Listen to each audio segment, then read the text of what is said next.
17. Regular roll call, please. Chris Brown? Here. Amy Grantham? Here. Nancy Hopper? Here. Katie Jeff? Here. John Patty? Here. Cindy Smith? Here. Sarah Whitney? Okay, roll call, please. Just do a roll call. Oh, excuse me, I'm sorry. My mind is still where Sarah's at. Pledge of Allegiance, thank you. Pledge Allegiance to the flag of the United States of America and to the republic for which it stands, one nation, under God, indivisible, with liberty and justice for all. Do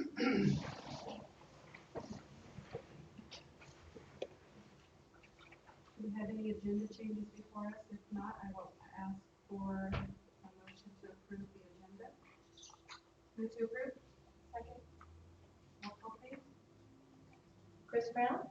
Aye. Amy Grantham? Aye. Nancy Hopper? Aye. Katie Jeff? Aye. John Patty? Aye. Cindy Smith? Aye. Okay, moving on, we have the category A, 24-25 budget. Mrs. Miller. Hopefully you all had a chance to kind of look at what I sent. So I'm just going to kind of reiterate some of the highlights. One thing that was important to note on page B, which is the pupil count one.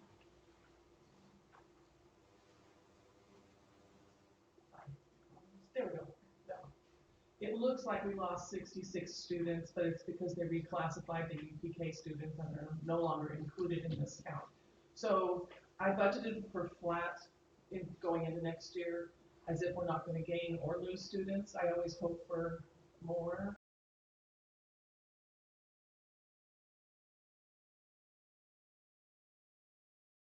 Page. One, yes. There's a proposed deficit of 768,000. Makes me a little nervous, but there is one-time spending for over that for next year, and we're still trying to update some things like the infrastructure that IT is working on, new phone system, proposed new software, which we'll talk about down the road. If we look at the detail of revenues on page 2, you can see the majority of the revenue comes in from the state in the form of property taxes and equalization. The equalization is based on that pupil count in October, which is why it's such an important day in school land. Just to reiterate what's on the budget, we have total revenue expected of $41,937,292, with expenditures of $42,705,928. And if we look at the graph on page, this one, you can see that salaries are a huge portion of our budget every year. So that's the majority of what we spend our money on.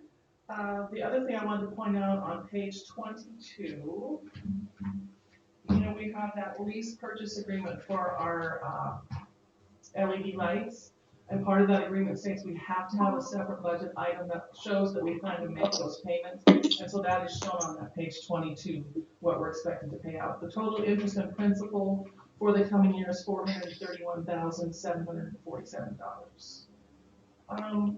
Rena's going to talk a little later about ESSER funds. We've kind of rearranged how we're going to apply for those. So I'll let her explain that to you just because of the timing of when we were getting our billings in.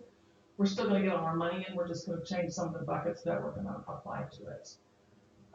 Looking at the mill levy fund on page 23, there's a proposed deficit of $161,000, mostly so that we can spend down previous allocations. It still leaves us with 104 to carry over to the next year. I don't like to run that clear down to zero because you just don't want to. It's not good practice. The daycare fund, this is dependent on that UPK funding, and as long as we get what we're expecting, we should have a slight surplus of about $15,000. Page 25, cap reserve fund, we allocate $519,000 every year per board policy. It's an interesting number, but it is an actual policy, so we leave it at 519. We've budgeted to spend down all of this except for, I think, 2,552. We meet with all of the department heads, maintenance, transportation, and principals go over their wish list and then whittle it down to what we can afford to pay for in that year. So, the insurance fund, our insurance increased by $117,000 this year, which was expected because we had claims, and property insurance is just going up. It actually was less than I was expecting, so that was better. And I'll get a quote on our workman's comp. I don't expect that to go up much. We didn't have any major claims last year, so we should be good with that. Rob's meeting with me tomorrow to go over that. Preschool fund, budgeted for a very small surplus of $54, basically zero. It is also dependent on UPK funding. Our food service fund, page 28.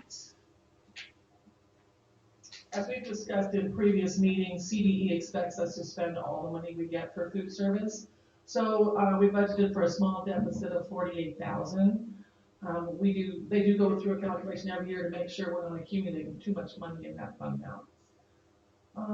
Page 29 is the grants fund. This is an in and out fund every year. Whatever you come in with, the grant has to be spent out. If it's not, then you do an accrual or reversal, whatever's needed to make it zero. Pupil activity fund, page 30. This one is where kids raise money for clubs. It's been kind of clunky in the last year or so. No one really knew where they stood, but we've gotten it caught up.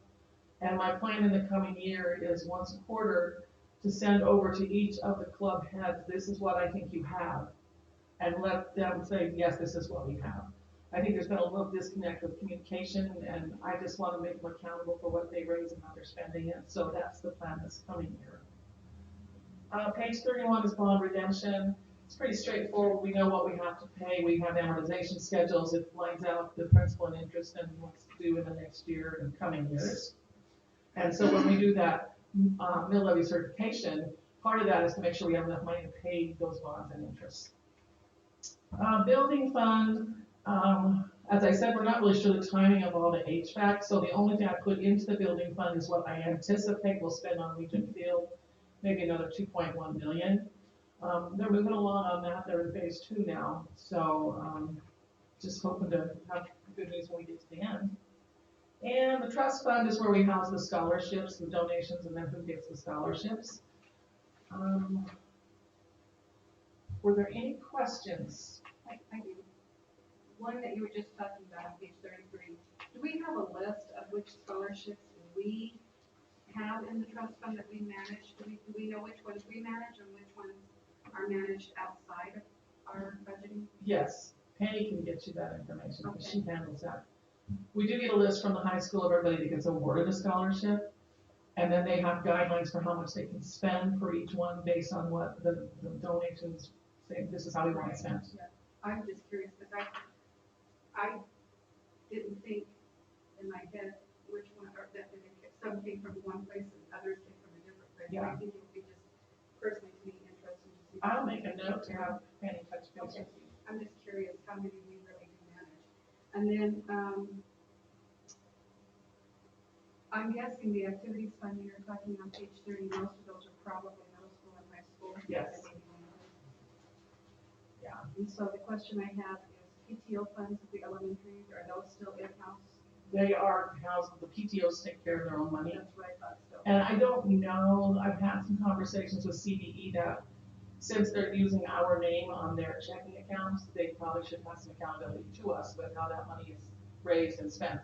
That's a bridge I want to walk over this coming year, just to say we need to. At least oversight.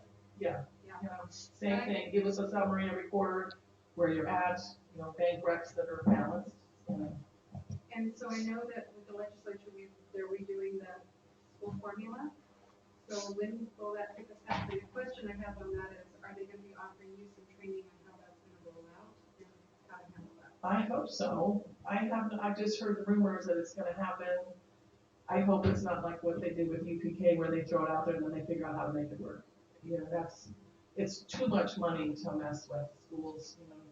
I've heard that we should end up with more, not less, but I don't see any numbers, so I don't want to count on that. So. Those are the questions I have. Okay.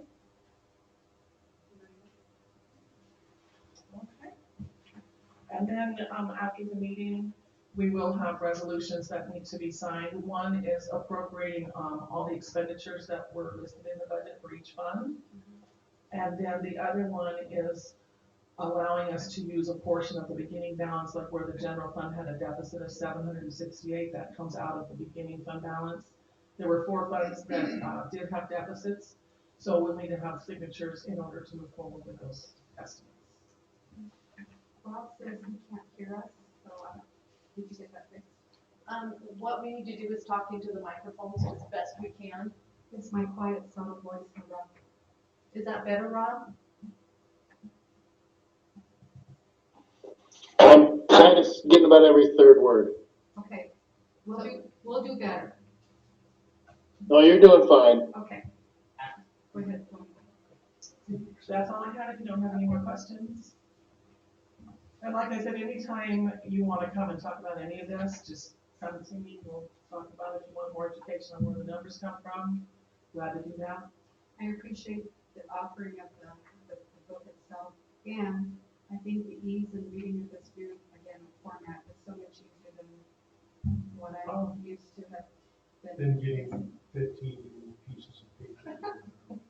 On my Oh, own. did I say that out loud? Yeah, you did, and Oh, I I didn't concur, filter very so well. thank you very Sorry, much. my Yeah. bad. Okay. Moving right along. 3, opportunity for audience, any public comment? No, never once. Trying. Never once. Try. You spoke once. Okay, we have reports, board reports. Cassie is looking forward to a change, and they're just trying to figure out what might be the best way to generate some people for some of their meetings. And so they're trying to go to a new format.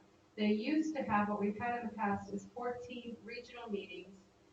We have attended all of those for a long time, and the last one I think was in Marino last year. Anyway, they've kind of scaled that back, and you'll see the listings here. And so what they're trying to do is, if I can get my scroller to work, to have, I believe it's going to be 8 at different times with some different types of topics listed that are more in depth for training as opposed to kind of a meet and greet and go over a little brainstorming activity. I think the closest one for us, I believe, would be Lyman. It would be a toss-up between Lyman and Johnstown. But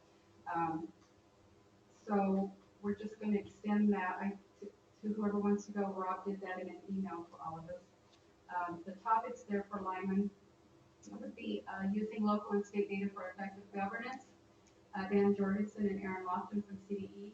And then we'd have lunch, and then they would be talking about mastering the art of effective school board meetings with Leslie Bogart and so forth. And so there are others that are listed. If anybody wants to go to, you can certainly go to more than one. But we thought for ease, we would go to Lyman. It is on August 24th. I do believe that is a Saturday, so we can get us registered and signed up for that.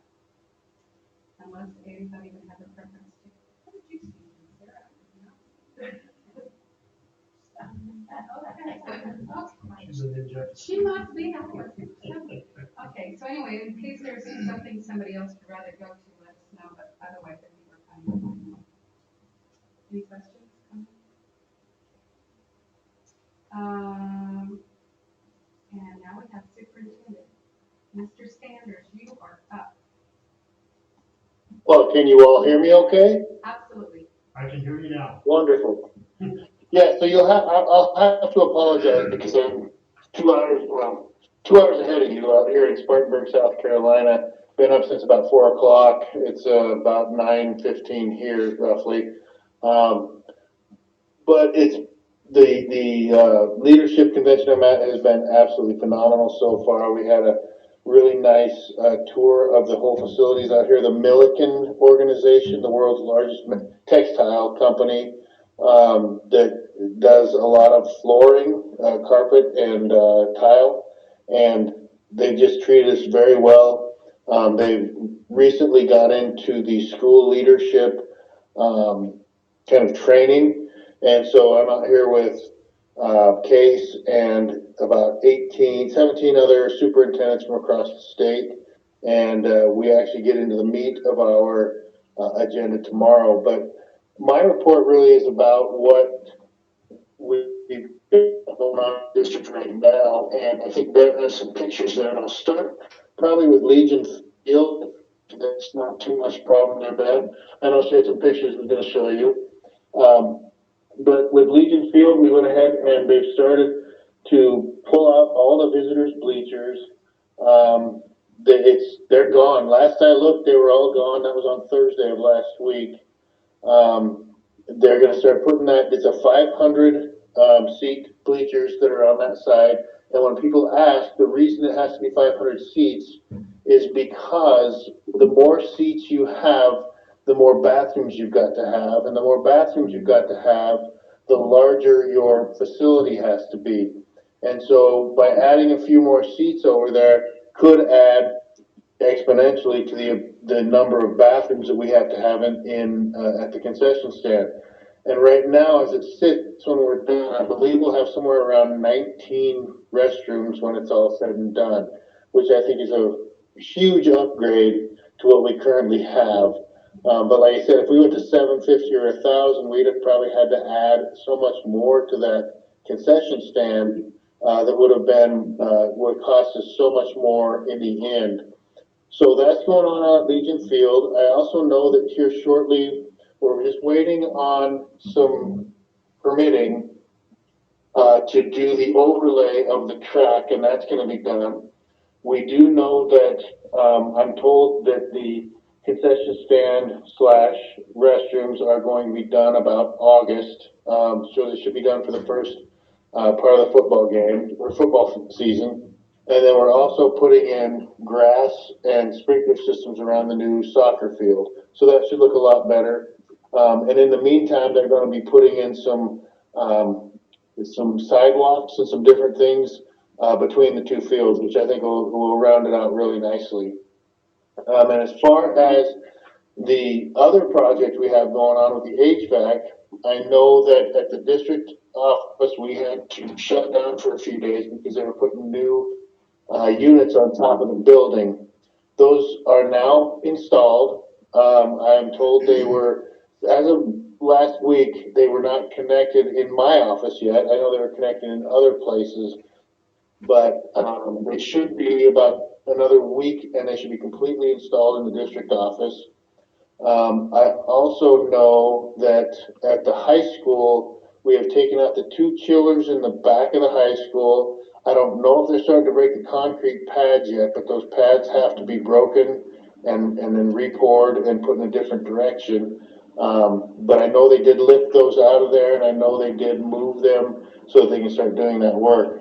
And then with the rest of the buildings, just as things come in, they're going to start working on them. And we're pretty excited about all of it. I think it's going to be really great in the end.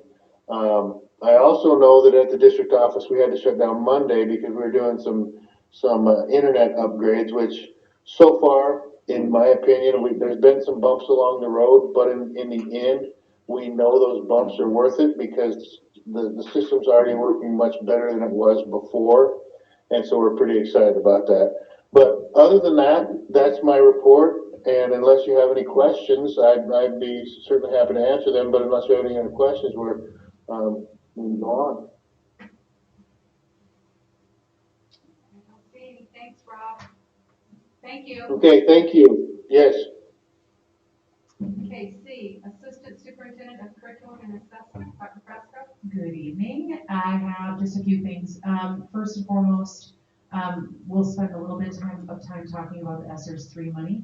I'm really excited to get this out the door. But as Rob kind of indicated and Tony indicated, Millig, we were a little concerned that I wasn't going to be able to get the $2.25 million out the door. That just came up in about the last few weeks. Gave me a little panic attack, but we met, Rob, myself, Tony, the gentleman from Millig, met with the director of federal programs at the state level and a fiscal analyst, because I have been very, very careful with federal monies on making sure that it's all about supplementing and not supplanting. And so I was super concerned. However, We had a good meeting that Friday, the last day of school, and then I followed up with, her name is Nazi, at this, she's the director of federal programs. She actually brought the lady who was in charge of our specific application for Fort Morgan. And so kind of where we're at, and Tony and I worked on it today, I worked on it a little bit last week, is they're actually letting us take the 2.25 million down to a number where I feel like we're gonna get the bills in and be able to pay them. So at this point, I had spent out $600 or so $1,000, and I requested that at the end of May. Millie just sent us another bill. I wasn't comfortable with putting anything more than $1 million in there for HVAC because I want to recoup it, I want it to be expended, and I want to be able to request it. And so I am moving about 11 people's salaries totaling $1 million. And I'm able to actually take their salaries from the 23-24 year that have been paid out of general fund. It's no people who have been paid out of other grants. That would be a big snafu, no. So I have specifically gone and worked with HR, and thank goodness I got great salaries, all the benefits, calculated to just $1,032,000. And Nazi from the state level suggested that I do those changes first before I look at, you can take indirect costs off of a lot of federal monies. I did not know actually that ESSER's money has most of our indirect costs. If you want to collect them, it's for administrative costs, like a 10.5% on most of our federal programs. ESSER's works a little differently and it's unrestricted, and so it depends on how much money you spend. It calculates an indirect cost rate, and it's about 23%. And so Tony and I worked today to do the calculation after the salary estimate's out. I've been approved for the $1 million. I already resubmitted the application, and it's the fastest turnaround I've ever had from the state. They've approved all of the salary moves. I'm gonna just collect most of the rest of it in indirect costs after we finish some of the summer work that we're doing, because we do have some summer schools going on, a few professional development things that we can pay teachers out of that's allowable that have already been approved. Then I'll just capture the rest in indirect costs. And so, waded through that.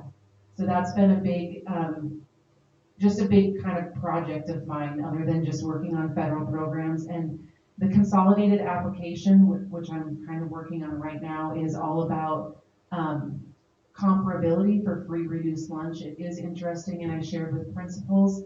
So even though we're all a universal free lunch, it did matter on how many parents filled out that form.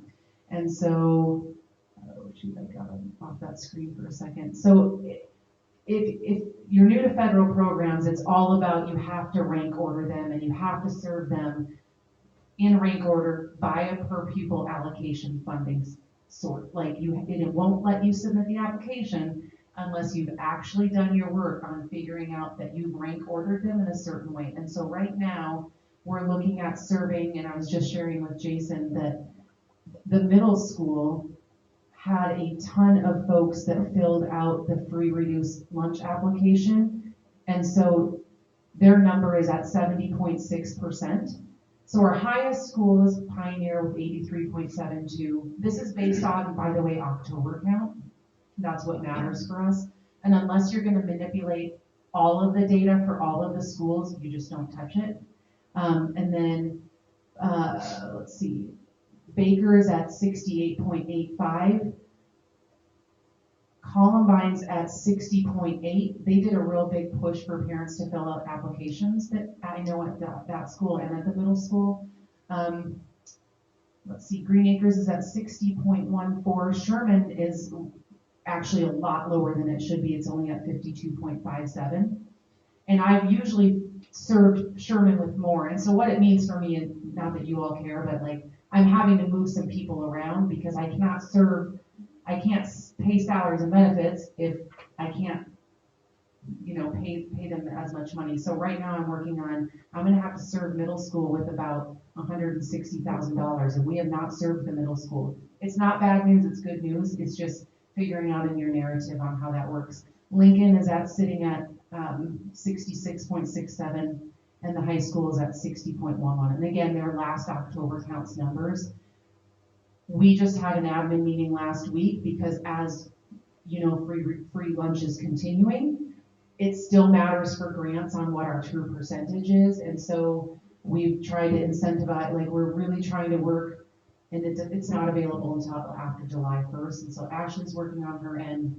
We've asked all of our principals to work on their end, just because like things like this, it does matter on. And it matters for field trips and things when you're serving with kids with Title I money, that it does benefit our district, and it benefits it when we're writing a lot of other grants. So that so you're aware on that. Any questions on the consolidated application? I can get in the weeds a lot, but I know, but I'm curious what incentives that are going, I mean, you don't have to tell me now or whatever, I'm just curious what they're doing, particularly, I mean, how you're wording it, you know, rather than calling the free and reduced lunch. So forms, it's- that parents know that it's universal. good question, and actually it does have a new name anyway. It's now called the Community Eligibility Survey, Perfect.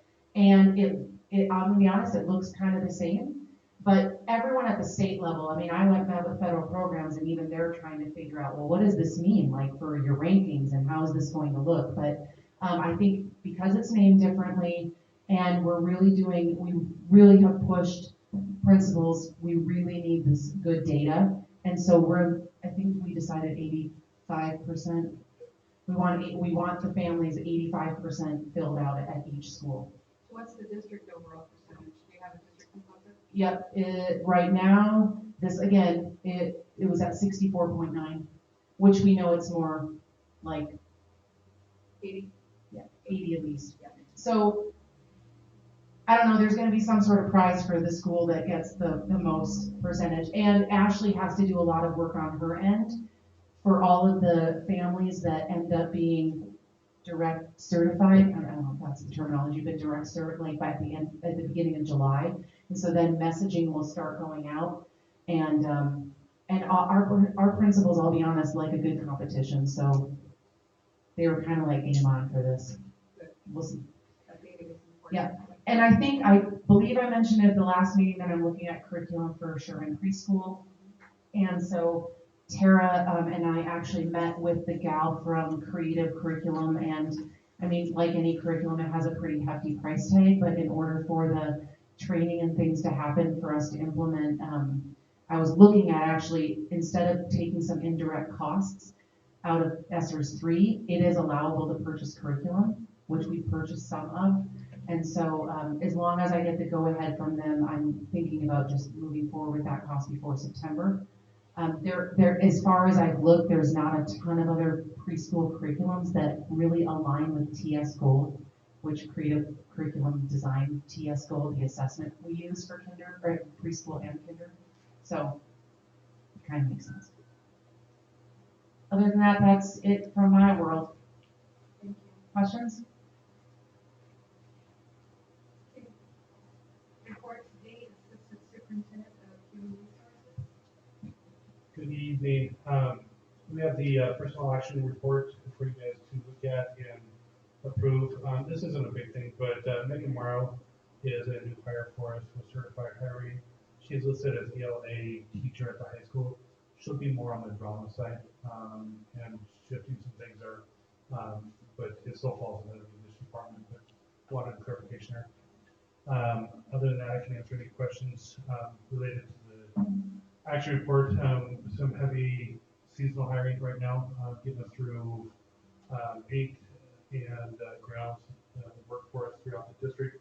We're moving pretty well with certified hiring, and right now we have 11 openings in the district as far as certified goes. Unfortunately, the higher number of that, especially teachers, very hard to find. But our principals are working extremely hard to find qualified people, and we've been lucky to bring in people with licenses, with experience in many cases, and people that we feel really comfortable about. We're not just settling, and we're working hard there. And so I appreciate what they're doing. We have 9 classified positions open, 1 district level MTSS coordinator, and just 6 others that encompasses subs and so forth. So, first time in a long time that I know of that we've been full with bus drivers, even though we're outside of driving time right now, but we've taken that posting down. I want to shout out to our new director there, and worked very hard in bringing in bus drivers and finding training opportunities for them.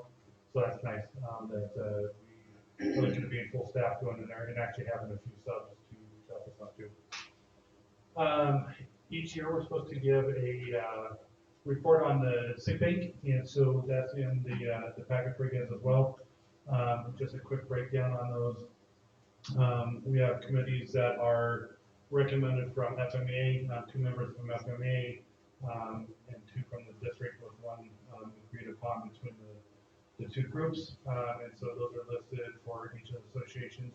Not 1 listed for MESAP because there wasn't a need to develop a committee there. But if you look at the numbers for this year, FMEA has 533.5 days in their sick bank. We enrolled 35 members throughout the year. Most of those are in August time. And then we've expended 126.4 days, which was on 7 employees. And that's a little bit higher number if you look at the history of the sick bank. I think we had a few things there, maternity leaves, things like that, that played into it. But we've got a good plan moving forward. The ECP group, 271.55 days balance, 64 days in, 64.45 days out. It's nice to see that equal, and that's supported 5 employees. And then the MESAP has a current balance of 91 days, 8 days in, and no days out this year. Other than that, all of our contracts and notice of assignments went out to both certified and classified the last week of school. And people are slowly going through and accepting those contracts or assignments for this year. So, questions from HR? No.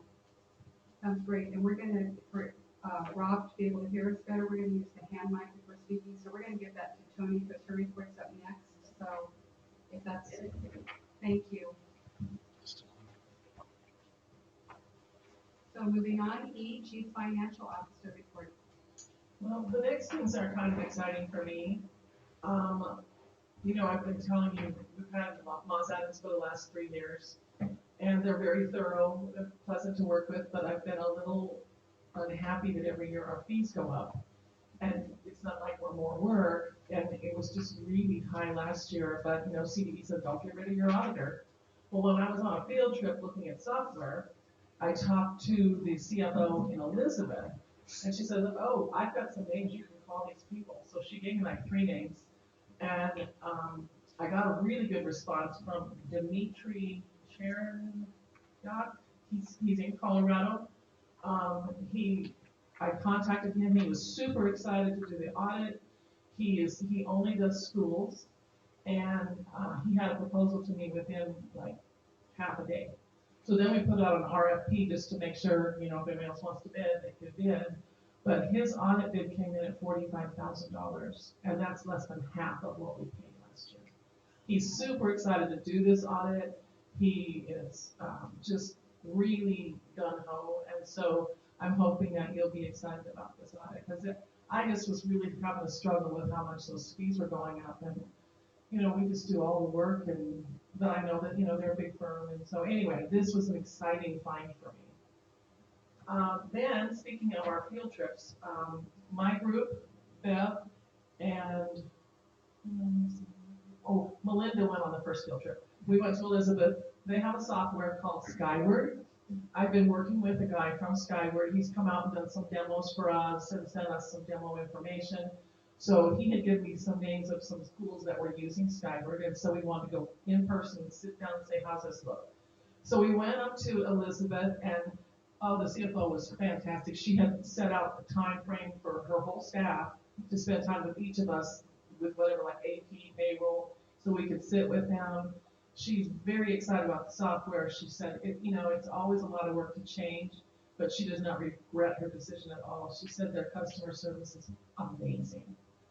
I've gotten a quote from Skyward, and He's allowing us to pay the initial cost over 2 years, which kind of takes a little bit of a hit out of it. And then I wanted, for just comparison's sake, I was at a conference in Orlando for governmental financial officers.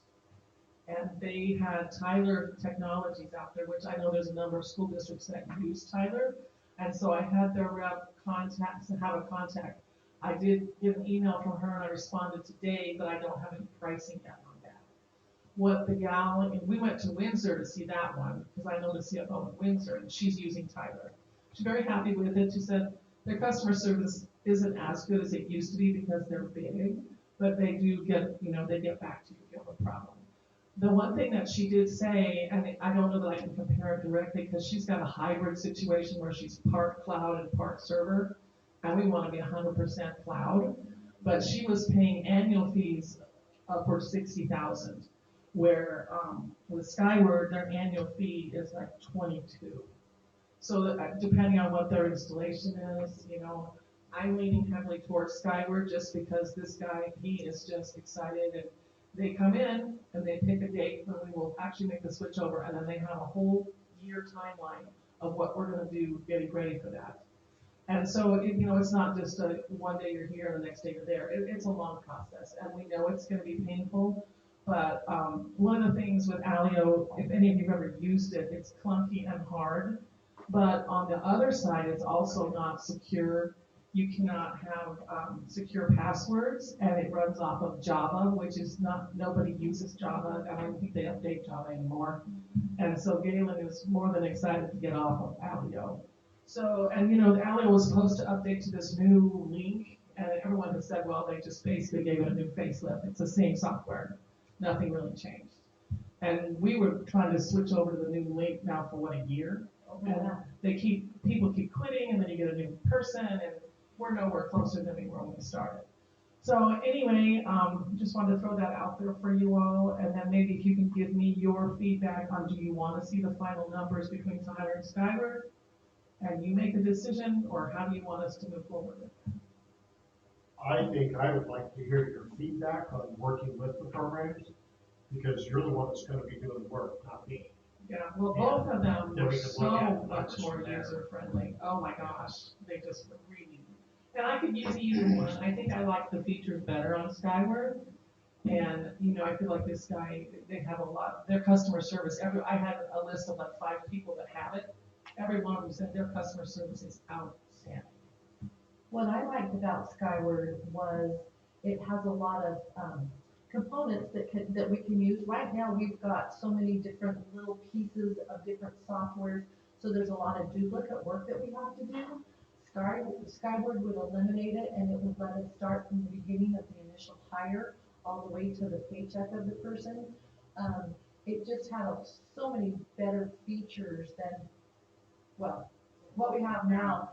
Tyler was nice, but they had to go with a lot of third parties too in order to make everything work, where Skyward is.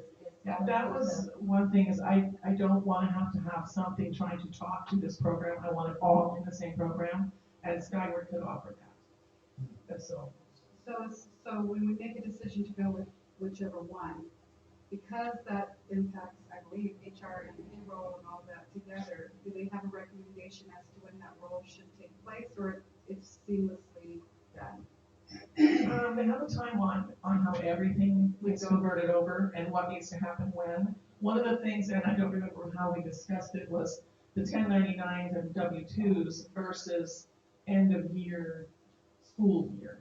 But he had worked out a plan, and I don't remember what that was. One of the things, so 1099s and W-2s go out in January. Yes. When we were talking about, do we change it our fiscal year, which is July, or do we do it in January? And he did say that they have a way to take our data. If we did it in January, there's a way to do that. We wouldn't have to do that, but if we decided to do it in July, which we're leaning towards, that they can take the data out of Alio, include it into Skyward, so it would be a pretty seamless process to still be able to run W-2s and 1099 in January of the following year. I think it would be important to see the cost differences between the two. That way we can compare it to the efficiencies that we'll gain. I'm expecting her to get back to me in the next day or so. I was gone to Orlando to that conference, which, by the way, that is the greatest group for CFOs, because we're all CFOs. It's a bunch of nerds together talking accounting, and it's all applicable to what I do. And I think for me, the best thing to do would be a pros and cons and a decision matrix on it. Okay. That would help us to physically see, where everybody's at. And I do want to do that, because this is A a number of big different areas, yeah, it's a major change, Mhm. but it'll cover a number of different areas, not just cost. Right, Because, right. that's one factor of probably 5 or 6 that I can think of. Mhm. Well, true, and then if there's something that Skyward or Tyler gives us that Alio doesn't right now, that would be beneficial, what are the extra things that we might get at a lower cost, because it's gonna be less expensive, but we need something that's beneficial to us. I know Alio, like if you're gonna go in and take an hour or two for a doctor's appointment by state law, all of that stuff, so I'm assuming they're not just Colorado based, No. but they would have Colorado regs. Mhm. Another problem with Alio is it's so antiquated. When you're trying to figure out a lot of salaries, there's a lot of additional work that has to be done before we get to the point of putting the information into Alio, where both of these programs seem to be a lot more efficient. And I said it was going from kindergarten math to going to calculus in high school, because it just does so many more things that Alio just isn't capable of doing. It's a lot of working around an Alio to make it do what we want it to do, which seems a little backwards. But it sounds like the software we're currently using is antiquated. And it's time to broaden our vision. We actually got it in In the 2006. I think it's also important to see what's the sustainability of the new software too, and like, are we gonna be in the same situation in 5 years, or is this, do they have other updates, do they change with the times, is it something that will have for a long time? Thank you. There's no further discussion on that topic or those topics. We'll move on to 5, which are the discussion items, and we have A, which is impact fees. Discussion. Do you mind if I jump in there? Hey, Rob. Can you hear me? Yes, sir. Yes. Okay, so as far as impact fees, do you mind me jumping in on that a little bit? No, go ahead. Okay, so we've been working with Shannon Bingham. He is the #1 expert in the state on assessing impact fees. And so my discussion portion of this would be, we need to probably have him come talk to us about those impact fees. I sent you the study he did and showed you how much that he's proposing that we end up trying to assess. And then from that point, he would just talk to you about what it means, how we do about it. But I would like to see about potentially putting together a work session in the next 2 or 3 weeks, if he's available, to see if we can get him to beam in or to do something, maybe come out and visit with us. Because the other piece is, I've contacted the attorney who we've been working with on the county side, that once that's done, we've got to figure out who's going to write an interagency agreement between us, the town, and the county to see how we go about assessing these fees. So there's a lot to it. And I just would like to see if we can potentially put together a work session to decide on that. And I guess if you have any questions, now would be the time to, maybe I can write some down and maybe get them to him, or something we can address when he gets there. So, I guess thoughts, I suppose, from you. I think that's a great idea, and a work session, I think, would help. We probably don't know what questions to ask until we're sitting there in the work session and kind of, hearing what he has to say. That will generate some questions. Of course, if anybody has some ahead of time, we'll send it to you, but I do think that would be very beneficial to all of us. From what I'm hearing too, across the state, there are several districts already collect impact fees and are utilizing those for their growth in their districts. And so I think it really behooves us to get in and really understand what the impact could be and where we're at with it. Yeah, and I think it's very timely right now in that, we've missed a handful of buildings that have come in, but we're starting to see the lion's share of developments come to the town of Fort Morgan as well as the county. And I think we need to get ahead of that. And so I will put together some dates over the next 3 weeks to see if we can, first of all, contact Shannon, see if he can meet with us. And then secondly, find out from you guys whether you're available.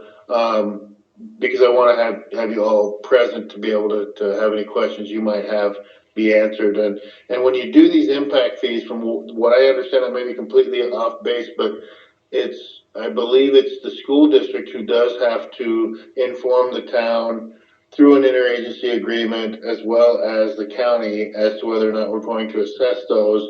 And basically the fee is set by that study that I sent you that shows you what each individual dwelling would cost in impact fees. And not only that, once you get into townhouses, apartments, there's different rates for those as well, so you can have a better understanding of all of that. So anything you want me to ask him before I set up this work session?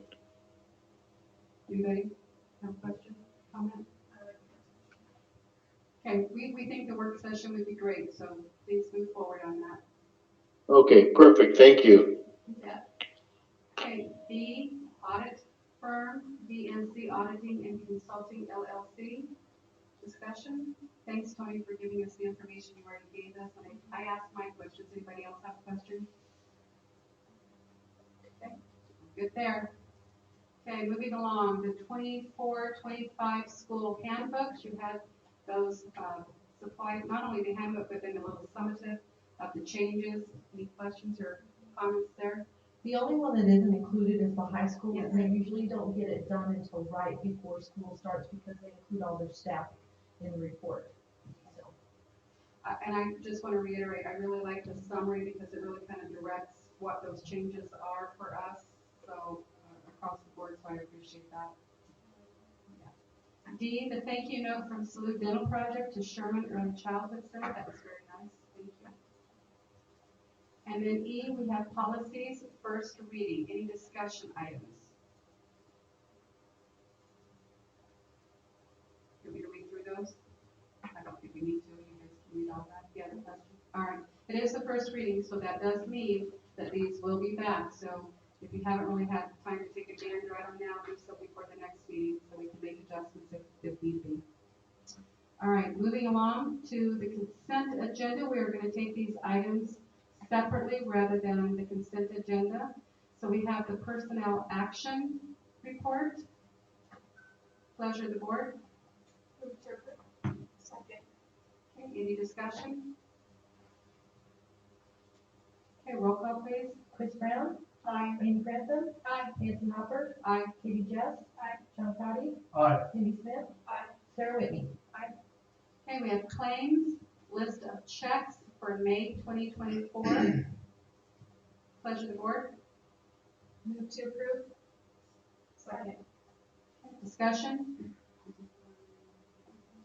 All right, we need, so Katie is asked to abstain from voting on this one. Okay, so roll call please. Chris Brown? Aye. Amy Grantham? Aye. Nancy Hopper? Aye. Katie Jess? John Cotty? Aye. Cindy Smith? Aye. Sarah Whitney? Perfect. Action items. A, appropriating resolution to adopt the 24-25 budget. Pleasure of the board. Move to approve. Second.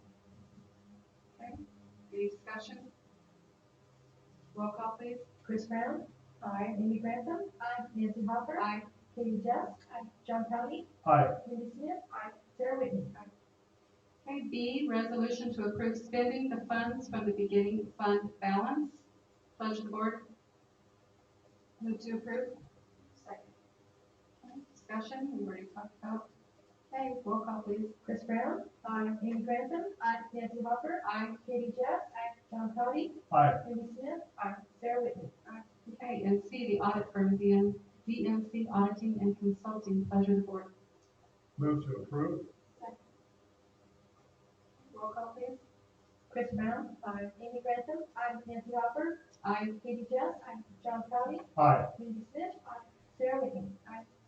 Okay, D, the 24-25 school handbooks, with the exception of the Fort Morgan High School. Pleasure of the board. Move to approve. Second. Roll call, please. Chris Brown. Aye. Amy Grantham. Aye. Nancy Hopper. Aye. Katie Jess. Aye. John Kelly. Aye. Cindy Smith. Aye. Sarah Whitney. E, the 24-25 course description and planning guide for Lincoln High School. Pleasure of the board. Move to approve. Second. Okay, roll call, please. Chris Brown. Aye. Amy Grantham. Aye. Nancy Hopper. Aye. Katie Jess. Aye. John Kelly. Aye. Cindy Smith. Aye. Sarah Whitney. F, donation from the Fort Morgan Retired School Employee Association to Baker Elementary. Pleasure of the board. Move to approve. Second. Roll call, please. Chris Brown. Aye. Amy Grantham. Aye. Nancy Hopper. Aye. Katie Jess. John Kelly. Aye. Cindy Smith. Sarah Whitney. G, donation from the United Way to Columbine Elementary. Pleasure of the board. Move to approve. Second. Roll call. Chris Brown. Aye. Amy Grantham. Aye. Nancy Hopper. Aye. Katie Jess. Aye. John Kelly. Aye. Cindy Smith. Aye. Sarah Whitney. H, donation from United Way to Green Acres Elementary. Pleasure of the board. Move to approve. Second. Roll call. Chris Brown. Aye. Amy Grantham. Aye. Nancy Hopper. Aye. Katie Jess. Aye. John Kelly. Aye. Cindy Smith. Aye. Sarah Whitney. And then I would be the donation from Blodorn Foundation to the Children's Center. Pleasure of the board. Move to approve. Second. Roll call. Chris Brown. Aye. Amy Grantham. Aye. Nancy Hopper. Aye. Katie Jess. John Kelly. Aye. Cindy Smith. Aye. Sarah Whitney. Just a big thank you to the United Way and the Retired Teachers Association in Blodorn for supporting our school district and our buildings. Thank you. Advanced planning, our next regular board meeting will be July 15th. And if there is no further business to come before the board, we will adjourn at 7:52.